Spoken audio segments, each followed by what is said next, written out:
Media জগতে multimedia যে অবদান, বিশেষ করে গত 1.5-2 বছরে জুলাই আন্দোলন থেকে শুরু করে এটা মানুষ হারে হারে টের পাইছে যে মাল্টিমিডিয়া না থাকলে কি হতো।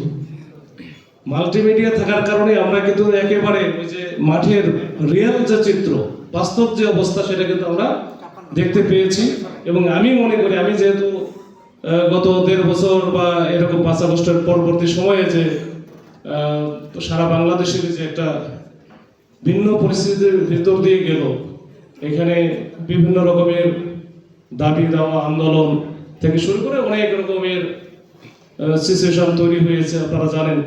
এইসব ঘটনা দেখেছি যে একেবারে কাছে থেকে, যে তারা যেভাবে রিস্ক নিয়ে, ঝুঁকি নিয়ে যে সংবাদ পরিবেশন করত, মাঝে মাঝে আমার সামনে মনে হতো কেউ উপরে এক পায়ের উপর দাঁড়ায় আছে, কেউ আবার যে ফ্লাইওভারের উপরে উঠে আছে, আবার একজন রিক্সার উপরে দাঁড়ায় আছে, মানে আবার ভিডিও করতে করতে সামনে মানে পিছনের দিকে যে কি আছে, গাড়ি যাচ্ছে, রানিং গাড়ি যাচ্ছে, এরকম মানে ভিতরে ওই যে চাপা পড়ানোর সম্ভাবনা থাকে।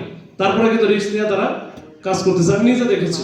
আমি অনেককে মানাও করেছে, ভাই এরকম ভাবে রিস্ক নেওয়ার দরকার নেই, আপনার যদি 2-1টা ফুটেজ যদি বাদও যায়, আরো অনেকেই আছে, না থাকলেও সমস্যা নেই, কিন্তু নিজের জীবন তো আগে নিজের জীবনের সেফটি সিকিউরিটি দরকার, তারপরে অন্য কিছু।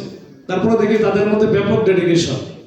তো তাদের অনেকেরই হয়তো অনেক রকমের অসুবিধা আছে, অনেকের যে এই যে রুজি রোজগারের জন্য যে টাকাটা দরকার, যে উপার্জনটা দরকার, যেটা স্যালারি হিসেবে যেমন আমরা পাই বা আরো অনেকে পাই, এই মাল্টিমিডিয়াতে যারা আছে তাদের এরকম বহু সমস্যা আছে, বহুবিধ সমস্যা আছে। এটা হয়তো একদিন আস্তে আস্তে সবাই উপলব্ধি করবে, এই বিষয়গুলো একটা কাঠামোর মধ্যে চলে আসবে। তো সেই আশা রাখি। তখন তাদের যে ডেডিকেশন আমি দেখেছি মাঠে, বাস্তব অবস্থায় এটা আসলে একটা অন্যরকম। মানে বাংলাদেশের জন্য, বাংলাদেশ উন্নত সমৃদ্ধ বাংলাদেশ গড়ার যে স্বপ্ন সবার মধ্যে, যে আকাঙ্ক্ষা আমাদের সবার মধ্যে আছে, সেই আকাঙ্ক্ষা বাস্তবায়নে কিন্তু আমার মনে হয় মাল্টিমিডিয়া একটা অগ্রণী ভূমিকা পালন করছে। এটা একটা বাস্তব কথা, এটা আমি আমার অভিজ্ঞতা থেকে আমি এটা বললাম।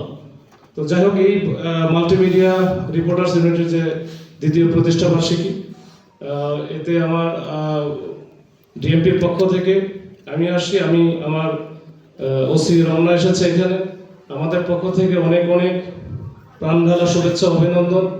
আপনারা আরো দীপ্ত পায়ে অগ্রসর হন, আপনারা আরো একেবারে বাস্তবধর্মী বস্তুনিষ্ঠ সংবাদ পরিবেশন করুন, এই প্রত্যাশায় শেষ করছি। আসসালামু আলাইকুম।